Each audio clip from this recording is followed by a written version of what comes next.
Friends, summer defence education 11 में आपका स्वागत है। और आज का कंपटीशन एग्ज़ाम के लिए बेहतरीन जो कि इम्पोर्टेंट भी है किरचॉफ के नियम, उनके बारे में हम थोड़ा डिटेल से चर्चा करेंगे। और इनसे कई प्रकार के क्वेश्चन बन सकते हैं, जैसे बहुत से न्यूमेरिकल भी बन सकते हैं, और इसके अलावा इनसे मतलब नियम से संबंधित या इनके ये किस पर आधारित है, इस प्रकार से बहुत सारे थ्योरेटिकल क्वेश्चन भी बन सकते हैं। तो हम थोड़ा डिटेल में चर्चा करेंगे दोस्तों। सबसे पहले देखते हैं प्रथम नियम, जिसे धारा का नियम भी कहते हैं, और संधि नियम, यानी कि किरचॉफ का कौन सा नियम है जो धारा का नियम या संधि नियम कहलाता है। यहाँ से भी एक क्वेश्चन बन गया। ये प्रथम नियम है किरचॉफ का, जो धारा का नियम भी कहलाता है या संधि नियम भी कहलाता है। इसके अनुसार क्या है दोस्तों, कि संधि की ओर आने वाली धाराओं का योग, यानी कि जो संधि है, कोई पॉइंट है, उसकी ओर आने वाली धाराओं का योग संधि से दूर जाने वाली धाराओं के योग के बराबर होता है। यानी कि जो संधि की ओर आने वाली धाराएं हैं और संधि से दूर जाने वाली धाराओं के योग के बराबर होता है। अब थोड़ा सा इसको देखते हैं। तो अब मान लो ये कोई संधि पॉइंट है, ठीक है। यहाँ एक धारा ये आ रही है, एक धारा ये आ रही है, एक धारा ये आ रही है, एक धारा यहाँ आ रही है, यहाँ से ये धारा जा रही है, ठीक है। ये मान लो ये आने वाली धाराएं हैं और ये जाने वाली धाराएं।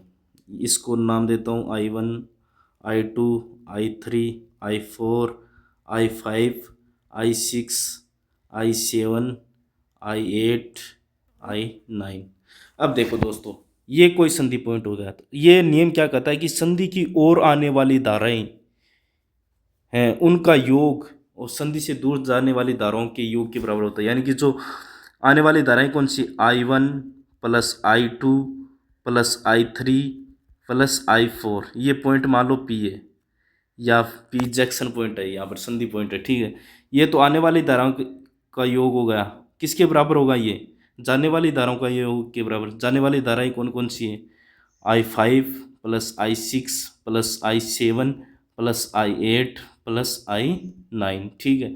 तो अब इनको एक साथ में भी हम लिख सकते हैं, कैसे, I1 plus I2 plus I3 plus I4 minus, अब इसको एक साथ में लिख दो, ये इधर आएंगे, I5 plus I6 plus I7 I8 plus I9 किसके बराबर हो जाएगा, 0 के बराबर।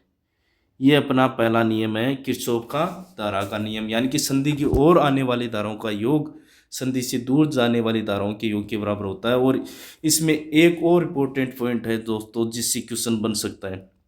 वो क्या है पॉइंट दोस्तों, वो है कि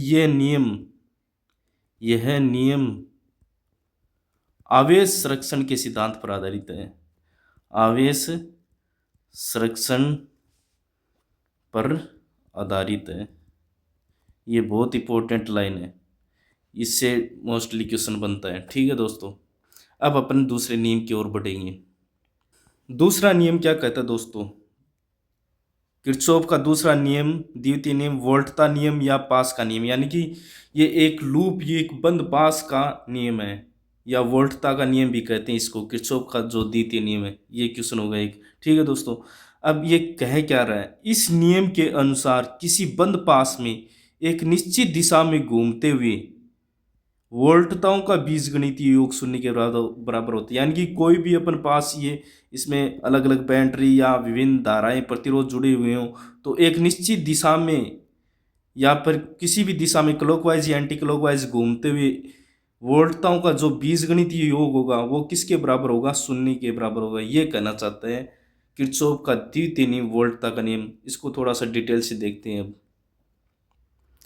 इसमें क्या होता है दोस्तों, जैसे मान लो ये कोई बंद पाथ है, यहाँ पे प्रतिरोध है, ठीक है, ये R1 मान लो, और यहाँ पर क्या जोड़ दिया है, एक बैटरी जोड़ी हुई है, फिर यहाँ पर भी एक क्या जोड़ दिया है, बैटरी को जोड़ दिया है, ठीक है दोस्तों। इसमें धारा क्या बह रही है, I बह रही है।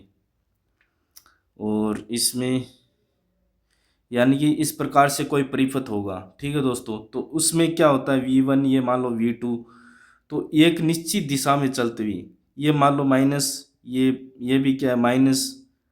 ठीक है दोस्तों, अब ये निश्चित दिशा है, ठीक है। तो एक निश्चित दिशा में चलते अपन मान लो इस दिशा में चल रहे हैं, इस प्रकार से क्लॉकवाइज। तो एक निश्चित दिशा में चलते हुए जो बंद पास है, ठीक है, उसका बीजगणितीय योग किसके बराबर होगा, ये कहना चाहता है। अपन क्या करते हैं, एक क्लॉकवाइज घूमते हैं, तो सबसे पहले क्या आएगा, V2 क्या है, यहाँ से चल रहे हैं अपन, ठीक है, यहाँ से मान लो यहाँ से निकले, पहले V1 आएगा, ठीक है दोस्तों। यहाँ से चल रहे हैं तो V1 क्या है, कहाँ पर पहुँच रहे हैं, नेगेटिव पर, तो नेगेटिव आ जाएगा साइन, ठीक है। फिर V2 भी नेगेटिव पर पहुँच रहे हैं, फिर R1 क्या हो जाएगा, प्लस, क्योंकि ये धारा की दिशा में है, ये दिस डायरेक्शन में है, तो R1 इसका बीजगणितीय योग क्या होगा, शून्य के बराबर होगा। ये कहना चाहता है कि एक निश्चित दिशा में, एक बंद पास में एक निश्चित दिशा में घूमते वोल्टताओं का बीजगणितीय योग शून्य के बराबर होता है दोस्तों। ये बहुत ही इंपॉर्टेंट नियम है, इससे विभिन्न प्रकार के धाराओं का मान भी पूछ सकता है, यानी किसी भी प्रकार का क्वेश्चन यहाँ से बन सकता है। और इसमें जो इम्पोर्टेंट पॉइंट होगा वो देखो दोस्तों, यह नियम ऊर्जा संरक्षण के सिद्धांत पर आधारित है। किस पर है, ये नियम ऊर्जा संरक्षण के सिद्धांत पर आधारित है, सिद्धांत पर आधारित है, ठीक है दोस्तों। बहुत ही इम्पोर्टेंट फैक्ट है जिनकी अपन चर्चा की, किरचॉफ के दोनों नियम। इससे विभिन्न प्रकार के थ्योरेटिकल और न्यूमेरिकल क्वेश्चन बन सकते हैं जिनको आप इजीली अटेम्प्ट कर पाओगे। और मैं भी एक दो क्लास में इनसे संबंधित एग्जाम्पल के थ्रू करवाऊंगा क्वेश्चन, तो ज़्यादा समझ में आ जाएगा। और ये नियम बहुत इंपॉर्टेंट है, इनसे क्वेश्चन बने अच्छे से। जो भी चीज़ नोट करनी है वो अच्छे से नोट करो और अपनी तैयारी को और ज़्यादा ग्रो करो, इम्प्रूव करो। और वीडियो अच्छा लगा हो तो दोस्तों लाइक कमेंट शेयर करें एंड चैनल को सब्सक्राइब करें। जय हिंद, जय भारत दोस्तों।